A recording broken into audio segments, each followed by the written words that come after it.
Hello all sentient beings and welcome to Transmissions Alt Mode, where we talk about all the news, comics, and media related to thee. On this episode of Transmissions Alt Mode, we roll the dice on some new images of the Beast Wars Monopoly game, a Transformers mobile game is cancelled, and Charles reviews Last Spot Standing number 2. Today is Friday, July the 8th, 2022, and this is episode 293 of Transmissions Alt Mode. Welcome to Transmissions Alt Mode, the podcast that just realized Soylent Energon is people. I'm your host Charles, aka Big C, and I'm joined by the excellent Transmissions team. Jeremy, aka Yakko. Hey, how's it going? And Daryl, the Cybertronian Beast. Hey, let's talk Transformers.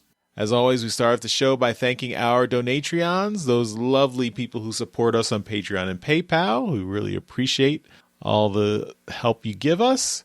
We've got some merchandise coming to a few of our lucky Donatreons very soon. So about 27 people are planned to have hit their 3-month period. So merchandise is coming. Look forward to that. Let us know when you get it and show it off on social media and show off your Transmissions merch. Another perk of being a Donatreon is that you get access to the early uncut versions of Empire of Rust, our live play Transformers RPG podcast. So next week, Monday, July 11th, on our Patreon page, you'll have access to episode 80, the bonus uncut version of episode 80, The Irish Bodyguard. So be ready for that. Take a listen because the regular episode will not be out for another week until July 18th. So you get it a whole week early. Now, as this goes up, it's Friday, July 8th, and we're all the way on our way to TFcon. So hopefully you guys are going to see us there. If you're curious about what's going on at TFcon, you should check out the interview that Daryl did with Colin Douglas, the showrunner of TFcon. It goes through all the things you can see this weekend. So take a listen to that. I would also want to say if you are going to be at TFcon, join our Discord and send one of us a request to be added to our TFcon channel. And it's a great way to connect with other listeners that are also there. Mm-hmm. Definitely. Yep. And stick around for the end of the show on Sunday when we have the Transmissions podcast panel at the very end of TFcon. So if you're still hanging around, come join us. We may be giving away some special prizes. And another special episode just came out yesterday. This was Daryl's interview with Mikey from Moonbase 2. And that was a pretty fun conversation, right, Daryl? Yeah, we had a good time, Mikey and I. Just chatting about things that we have in common and things that we don't have in common. Like, he's a smart doctor man, and I am not. And he's, he's lives in Ireland, and I am of Irish descent. So a little bit of commonality there. But we also have Transformers in common, so we talked about that a bunch too. Very nice. All right, well, let's jump in to the rest of the show, and we'll start off with some comics news. So, one little bit of comics news. We've got a new cover that was being shown off, and this is for the Shattered Glass 2 miniseries.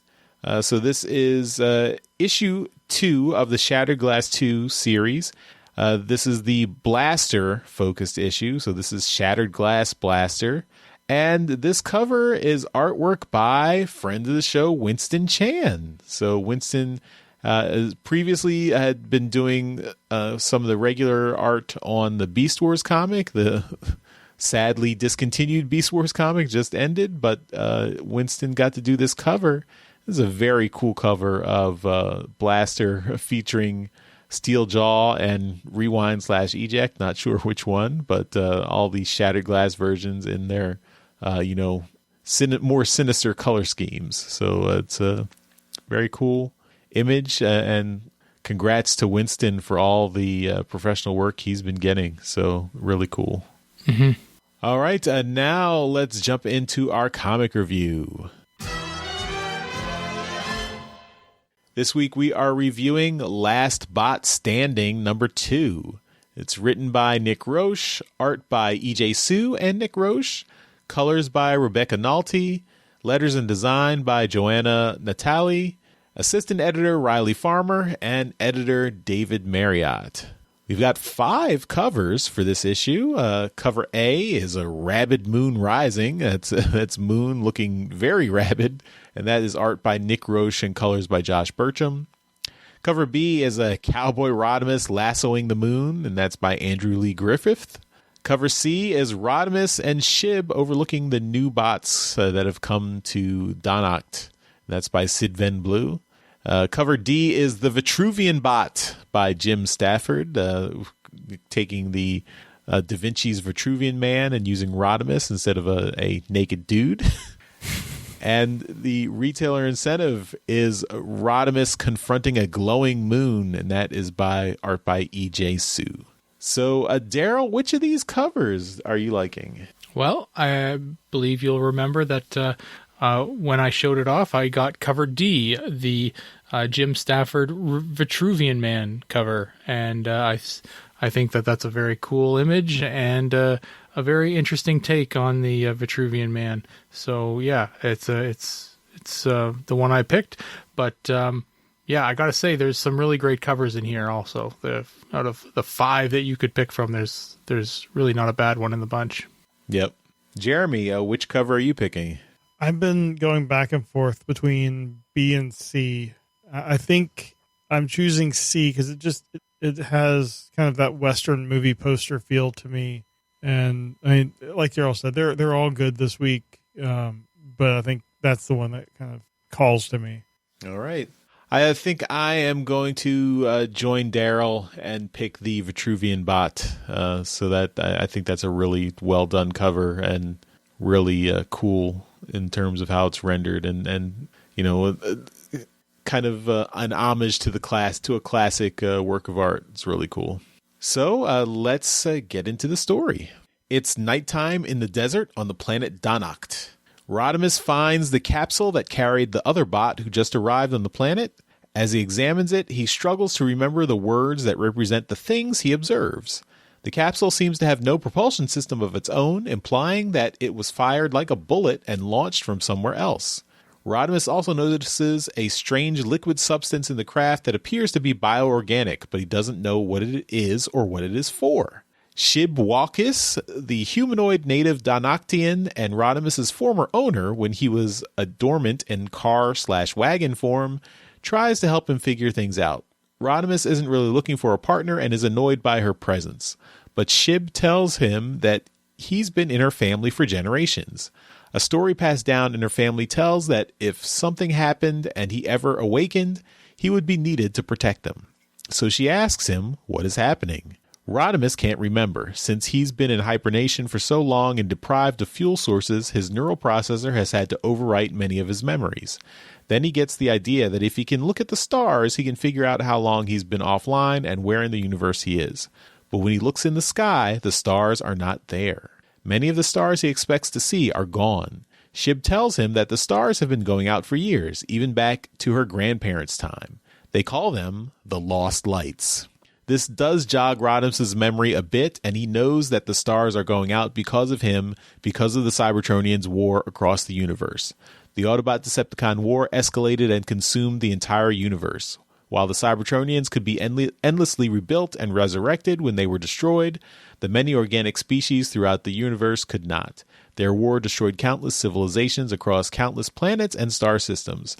Their struggle for energy resources consumed and destroyed many of the stars around which those planets revolved. But Rodimus thought he was the last one. He thought the war was over and the Cybertronians had finally destroyed themselves and stopped ravaging the universe. He thought he could finally rest, knowing his kind would never be a threat to anyone again. But he was wrong. Shib and Rodimus's conversation is interrupted by the town alderman and his posse of rangers. They've come to arrest Rodimus and take him back to town. Rodimus is surprised, given they know how dangerous he is. After all, he just ripped another bot to pieces in front of them, and he walked away without a fight. But the alderman tells him they'll take him in by force if necessary. He attacked the other bot with no provocation, so he seems to be the dangerous one. Shib protests that Rodimus is not dangerous, but they ignore her. They're just as suspicious of her now and want to arrest her too. Rodimus finally agrees to go with them and be taken into custody on one condition: they don't harm Shib or her family. The alderman agrees that she'll just be confined to her house under guard and nothing more. The posse leaves 2 guards to watch the capsule of the other alien bot, while the rest of the group and Rodimus go back to town. Meanwhile, a new group of Cybertronians has arrived on Donacht. We learned that the mysterious bot Rodimus encountered and killed was named Nitro and was an advanced scout for this group. Moon, or a robotic rabbit previously known as Spine Shucker, is one of the first bots to investigate their new surroundings. Moon's commander Steeljaw and his sister Sharpclaw are also online. Sharpclaw tells Steeljaw they have located Nitro's life signal, and it's not far from where they landed. Steeljaw orders the activation of 2 crew members to retrieve Nitro and gather intel on this planet and its potential resources. At Nitro's capsule crash site, the 2 Donok townsfolk continue to keep watch. They notice 2 vehicles approaching that look like steam ramblers, but they appear to be moving much faster and they're coming from the opposite direction of town. The guards decide to hide rather than be discovered. That was a good idea, because the 2 vehicles are the Cybertronians Override and Riot Gear sent by Steeljaw. They transform to bot mode. Riot Gear needs a little help in the form of a swift kick and look around. As Override finds some biomatter left over in Nitro's capsule, Riot Gear finds something even more interesting. He finds the 2 Donok humanoids and grabs them. Override is disgusted by Riot Gear's interaction with the creatures, but Riot Gear gets some useful intel out of them. They point him in the direction of the town to find who they think is their comrade while they beg for their lives. Override tells Riot Gear to make it quick so they can resume their search for Nitro. Back at Shib's homestead, she prepares to sneak out. She puts one of the glowing vials on a necklace around her neck and hides it in her shirt. But she knocks the case holding it on the ground, and the sound wakes her brother Beats. Shib tells him to go back to bed, and there's nothing for him to worry about. But Beats is still uneasy about the bot named Rodimus having been their wagon all along. Shib gives her brother a hug and tells him everything will be all right. They just have to tell the truth. He goes back to bed, and Shib puts the case with the other vials back in the secret compartment in the floorboards beneath her house. Then she easily sneaks out of the house past the sleeping guard. The next morning, Rodimus is staked out in the center of town like Gulliver when he was captured by the Lilliputians. He tells his captors that he's only here because he's allowing it, and they don't actually have any power over him. This intimidates the Donoctian guards a little bit, but the leader just tells his fellows not to talk to the giant murder bot.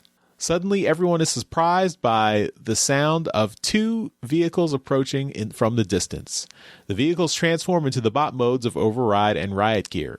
They think they found their missing scout Nitro, but they are surprised to find a Cybertronian they don't recognize. The townspeople are on alert and start firing their weapons at the 2 new bots, but they have no effect. The bots completely ignore them as they approach Rodimus. Meanwhile, Shib has snuck into town and gets close enough to talk to Rodimus while everyone is distracted.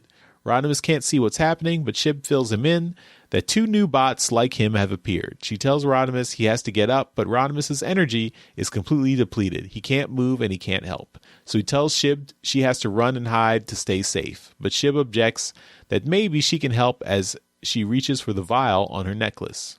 But before Shib can do anything, an Override and Riot Gear reach Rodimus. They are surprised to find another Cybertronian alive and are more than willing to help and welcome him to their group. Rodimus protests, but he's in no condition to resist. They remove Rodimus's restraints and help him up, then transform to vehicle modes and carry the prone Rodimus back to their camp. Rodimus continues to despair that there are any Cybertronians still alive, but the other bots just assume he's delirious and want to help him. Completely ignoring the humanoids, they drive off into the desert back to their landing site. Back at the Cybertronians' camp, they have begun setting up some kind of processing equipment. Several more bots have been woken from stasis to help with the construction. Moon asks if they will also revive the veteran, but Steeljaw sees that old Cybertronian as the most useless and annoying of their number, so they'll keep them offline for now. Override and Riot Gear return with their new guest. They tell Steeljaw and the others they haven't found Nitro, but they did find a new Cybertronian. They are also shocked to find a new bot still alive on this strange planet. Rodimus tries to push them away from him and tells them he's going to fight them, but he's too weak to do anything. Severely deprived of energy, Rodimus collapses into unconsciousness. While offline, Rodimus flashes back to a time when he first landed on Donacht. At the time, he was not alone. Fellows Autobots Strongarm and Gripper were still with him. But they thought they were the last Cybertronians alive and finally able to find peace in the universe. This flashback ends as Rodimus regains consciousness. Steeljaw and the other bots are trying to make Rodimus as comfortable as possible, but Rodimus is not welcoming their help. Steeljaw continues to call him brother since they think their group is the last remaining Cybertronians.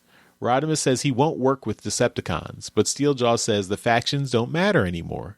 Rodimus tells him to stop calling him brother, but Steeljaw doesn't know his name and asks for it. Rodimus is surprised that they don't know him, but he tells him his name is Rodimus. The bots stare at him with no hint of recognition. Rodimus tells him he used to go by Hot Rod and was Rodimus Prime at one point. But still, the bots don't recognize him. He throws out a few more names. Optimus Prime? Grimlock? Thunderclash. Oh yes, they all know Thunderclash, but that's the only name they recognize. Steeljaw tries to calm him and tells Rodimus that they've had to overwrite some of their memories to survive the fuel shortage just like he did. And Rodimus retorts that they won't find any Energon here, so they should search somewhere else. But Steeljaw and his group have given up searching for Energon long ago. Now they've modified their systems to run on biofuel. Rodimus doesn't quite understand, and Steeljaw explains. They can make use of the local organic life forms and process them into a fuel source the bots can use to survive. Of course, the local life forms will be consumed by the process, but it should last them a little while with breeding and farming. Rodimus realizes with horror that these bots are going to destroy the local life forms and their civilization, starting with one creature that they just captured who was hiding in his cape. His friend, Shib. To be continued. So this, I mean, we're getting a little bit dark here. I mean, in particular, you know, I mean, it's pretty much well telegraphed, you know, at the beginning of the story that these last surviving Cybertronians have become, you know, basically they live by eating other living organisms, other organic organisms, and you know. In particular, it's pretty dark. Those two guards who were guarding the capsule that Riot Gear found, it's clear that he just kind of ate them raw. And I mean, you don't. It's all off camera, but you know, you don't see those guards again. And yeah, poor guys. I mean, that's pretty dark. But I'm liking the way the story is going. I think the art is excellent. EJ Sue does a great job. I think Nick Roche, maybe he does the flashback pages. I'm not sure what art he actually contributed here, but I thought all the art was awesome. That one flashback with the big spread of the Autobots and Decepticons fighting, and then all the littered skulls all beneath their feet, implying how much destruction, you know, and death they caused. I thought it was a really well done image. I think, yeah, I mean, I'm excited to see where the story is going. I was interested to see like all the different characters they pulled for these last surviving bots. Like Steeljaw is from the Robots in Disguise 2015.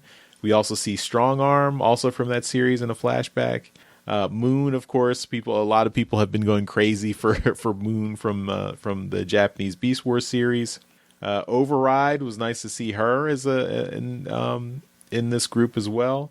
Also, I mean, and you can see these last Cyberdronians, they're a smattering of bots from lots of different eras, and it's Decepticons and Autobots and other and everything. So it's a very good mix there, but they've all become kind of murderous monsters eating the local population. So that's not cool, but I'm looking forward to the rest of this story. Daryl, what did you think of this? I liked it. I thought it was good.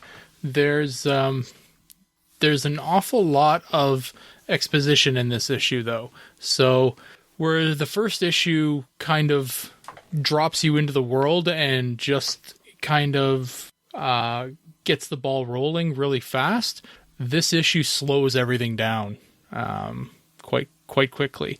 Now it ramps it back up near the end, but for a while there, it does slow it right down. Now, this is only a 4-part miniseries, but this issue particularly is filled with a lot of exposition and world building, and and what the hell's going on and where are we. And I did really like the way that the book started, where Rodimus, it's like he was coming out of a coma, right? His speech patterns were all messed up. He couldn't think straight. He didn't know the proper words for things. And you could, the way it was written, you're like, you're thinking to yourself, what's wrong here? Or and then you kind of get it after a couple more word bubbles that, oh yeah, okay, wait, he's fucked up. He's been in stasis or in low power mode for centuries, and he doesn't know what the hell's going on. It's like a raccoon coming out of hibernation in the spring. It's like they're all messed up. So yeah, it's I like the way that was written, and it's been a fun story. I'm super curious as to who the veteran is, because Nick's keeping somebody back, somebody pretty power, like he's keeping a name back, right? Like a bigger named character back, somebody that's going to know who Rodimus is. So yeah, it's there is a clue if you look at they tease the cover of the next issue at the back of the book. So I won't say who it is, but I mean, if you look at that, you can probably guess who the veteran will be. I wish they wouldn't have done that. Now you're gonna make me black look out that. Yeah. So yeah, but I won't say it either. But I'm gonna take a look myself. But I did. I've really enjoyed the flashbacks as well. So yeah, I've liked those. That the one that Nick has been drawing all of those. You can tell it's Nick because of the noses. But the big double page spread with all the characters. He's got characters coming from every single iteration of Transformers in there, and it's really quite good. So yeah, I've been enjoying this series a lot. All right, Jeremy, what did you think? I also really enjoyed it. It's nice seeing something that isn't really beholden to a particular continuity, and this is just it's just a refreshing story, even though it's very dark and traumatic. But I really like seeing Rodimus, like, as he slowly is coming back, to himself again. But the art's good. The humanoid, I don't know really what you call them, but those characters are also done really well.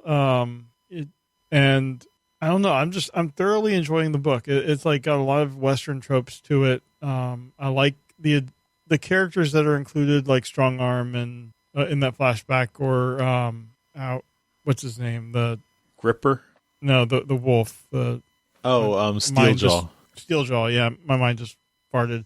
I love that they're using, like, he's using newer characters, older characters, and it's just it's a great mix, like you would probably expect towards the end of the time where you have survivors. So I don't really have any real complaints. So I'm just loving this and looking forward to what's coming next. So yeah, and personally, I can't tell the difference between the two artists. Like they blend together in this book, where I just I had to go back and try to find the pages, but I think that's just to their credit. They've blended it very well. All right, and that is our review of Last Bot Standing #2. So we will move on to Transformers media news. All right, in media news this week, we got some more looks at that Transformers Beast Wars Monopoly game. So if you were looking to do that, we got a little bit more information about that. The pricing on it, it is going to be or has been listed for $69 Canadian, or about $54 US. So expected around there. We got some images here of the Beast Wars pieces. So they look pretty cool. they're just the metal pieces. So, but yeah, they look kind of neat. You've got them all. You've got either beast mode or robot mode as well to pick from. So a bunch more pieces than generally you would have gotten with a standard Monopoly game. But it looks pretty cool. There's a lot of information if you really are interested in looking at it here. One of the cards here, let's see here. There's a Maximal card here or a Predacon. I guess I don't know if it would be a chance card or whatnot, but it says Tigatron foils a plan by Black Arachnia to use a sonic emitter to blow a hole in the Maximal base. Cancel a card that is played against you. Or that's the Maximal side. You have Predacon. Pterosaur is forced to keep his big beak shut as Rhinox causes chaos at the Predacon base. Lose your next turn. That's interesting. That's cool. So it's adding some mechanics to Monopoly game. That is. That's kind of different. Oh, it looks like it's coming with a golden disc. Obviously, everything comes with a golden disc right now that's Beast Wars related. Neat. So, yeah, if you're a Beast Wars fan and you like Monopoly, I think this is something you have to get. I think it's just, you have to. Right on. Next up in gaming news, Niantics, they were making, that was the company that was making the Transformers AR mobile game called Heavy Metal. We talked about it a while ago. That game has been canceled. So, yeah. It had been up and was being beta tested in a few countries, but they have now gone and canceled that game. This is the company that is the creator of Pokemon Go, and this was going to be the game that was going to be a Transformers version of Pokemon Go, essentially, and it has now been canceled. So that's unfortunate. They laid off like 8% of their staff. Did they? Yeah. All right.